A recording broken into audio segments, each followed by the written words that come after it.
Bonjour à tous, une petite vidéo sur le marché de la crypto aujourd'hui. Alors le BTC, ça tient les 20 000, hein, 20 671 pour l'instant. Cette vidéo en fait, ce dimanche en fait, on va parler un peu de l'or.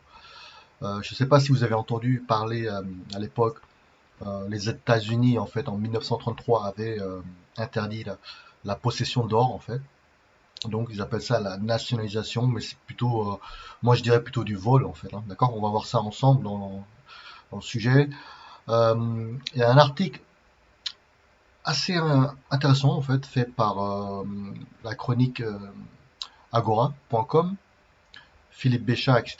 C'est vraiment très très intéressant sur l'or. Regardez, en 1933, le président Roosevelt a confisqué l'or des citoyens américains. En fait, non, même si cela reste l'ensemble spécialiste, il s'agit d'une réquisition et non d'une confiscation. On joue un peu avec les mots, hein, d'accord? Moi, j'appelle plus du vol. On verra ça ensemble. Pendant la Grande Dépression, les investisseurs craignent une dévaluation et préfèrent détenir de l'or physique que des dépôts bancaires ou de la monnaie papier.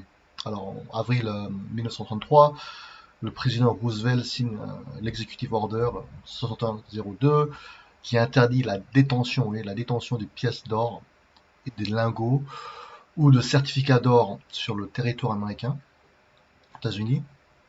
Les Américains sont obligés de revendre leur or au gouvernement au prix de 20 $ l'once, ce qui est vraiment rien. Euh, ce qui est ultra. Maintenant, l'once d'or, il est à au moins à 1900 dollars, d'accord?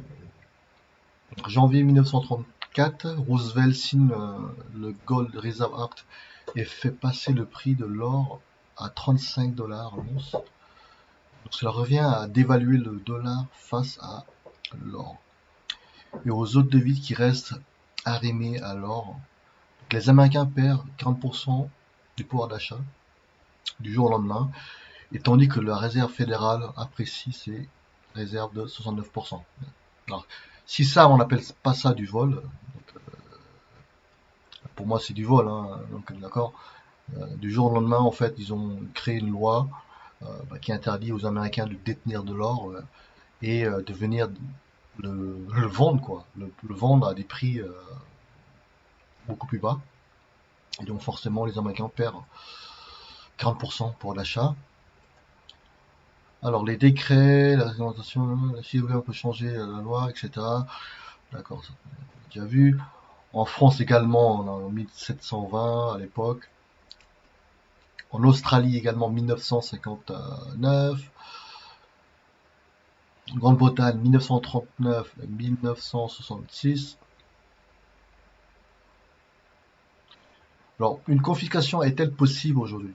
Bien sûr, la réponse est oui, tout est possible, même si un grand nombre des exemples passés sont des réquisitions plutôt que de réelles confiscations. Alors, dites-moi ce que vous pensez sur ça. Est-ce que vous pensez que maintenant, peut-être 2023 ou dans quelques années, est-ce que l'État pourra de nouveau vous voler votre or, confisquer votre or, interdire en fait la possession de l'or? Et est-ce que c'est possible pour vous, d'accord? Alors, moi je pense qu'à l'époque, bien sûr, il y a la majorité sont pour respecter la loi, ils sont allés rendre, ils sont allés donner leur or, mais je suis persuadé qu'une partie des Américains ont caché leur or, bien enterré leur or quelque part, également stocké en Suisse, hein, leur or. Donc je suis pas convaincu que tout le monde est allé donner leur or. Pourquoi ce sujet sur l'or? Parce qu'en fait, la question peut se poser également sur le Bitcoin, en fait, d'accord?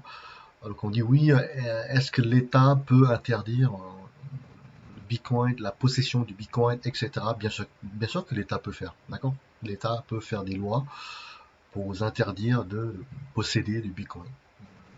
Mais est-ce que euh, elle sera applicable en fait? Parce que c'est pas de l'or physique, d'accord? Bitcoin c'est digital, donc vous pouvez garder en fait votre 24 mots de passe. faire un backup et récupérer votre Bitcoin quelque part dans un autre pays. Vous voyez. Donc je pense pas que l'État pourra interdire le Bitcoin, d'accord? Le rendre illégal, ok, ils vont le faire, c'est possible qu'ils peuvent le faire, mais est-ce que les gens vont bêtement aller comment dire, vendre leur Bitcoin et etc. Moi, j'en doute, hein, d'accord? Parce que les gens peuvent très bien dire ah, j'ai perdu mon mot de passe, etc. J'ai plus accès, je me souviens plus de mes 24 mots. Vous voyez, c'est beaucoup plus compliqué hein, que leur physique en fait. Bitcoin c'est digital, donc je doute vraiment que même s'ils interdisent, allez, imaginons qu'ils interdisent en fait le Bitcoin au niveau mondial, dans pratiquement que j'en doute qu'ils arrivent à interdire au niveau mondial. Ça m'étonnerait. Euh, Ça m'étonnerait parce qu'il y aura toujours des pays qui seront pro crypto, etc. Imaginons qu'ils arrivent à interdire au niveau mondial. Alors, est-ce que vous pensez vraiment qu'ils pourront stopper du Bitcoin, sachant que c'est quand même décentralisé, d'accord? Ça sera beaucoup plus compliqué de stopper en fait le BTC parce que il faudrait interdire déjà tout le mining au niveau mondial, couper l'électricité, couper Internet, etc. Vous voyez, est-ce que vous croyez vraiment que c'est possible? Moi, j'en doute, d'accord. C'est facile de dire oui, il suffit de remettre, il suffit que tous les États se mettent d'accord pour interdire le BTC. C'est ce que Delamarche avait dit, mais moi, j'en doute, hein, d'accord. On n'a pas de boule de cristal, mais j'en doute qu'ils arrivent à se mettre d'accord dans tous les pays au niveau du globe. Et en plus, même si ils interdisent en fait le minage, il y aura toujours des particuliers qui pourront en fait miner du BTC voilà, avec un PC portable, etc. Parce que lorsque la difficulté en fait, lorsque la difficulté, il y aura de moins en moins de mineurs, en fait la difficulté elle baisse aussi en fait. D'accord. Imaginons qu'ils interdisent tous les mineurs, les gros mineurs, et le hash rate baisse en fait, et ben la difficulté du mining elle baisse aussi en fait. Donc vous pourrez reminer en fait avec du PC portable, etc. D'accord. Oui, parce qu'en fait le Bitcoin en fait c'est un code dynamique hein, en fait. Hein, c'est pas du tout statique. C'est un code qui s'adapte en fait à la difficulté, au nombre de mineurs, etc. Ouais, c'est vraiment intelligent en fait. Et moi je doute vraiment que ils arrivent à interdire le Bitcoin. En plus maintenant c'est quand même côté il y a des futurs ETF Bitcoin à Wall Street, etc. Il y a des intérêts derrière. Honnêtement, moi, j'en doute vraiment hein, qu'ils arrivent à mettre le BTC, comment dire, à zéro.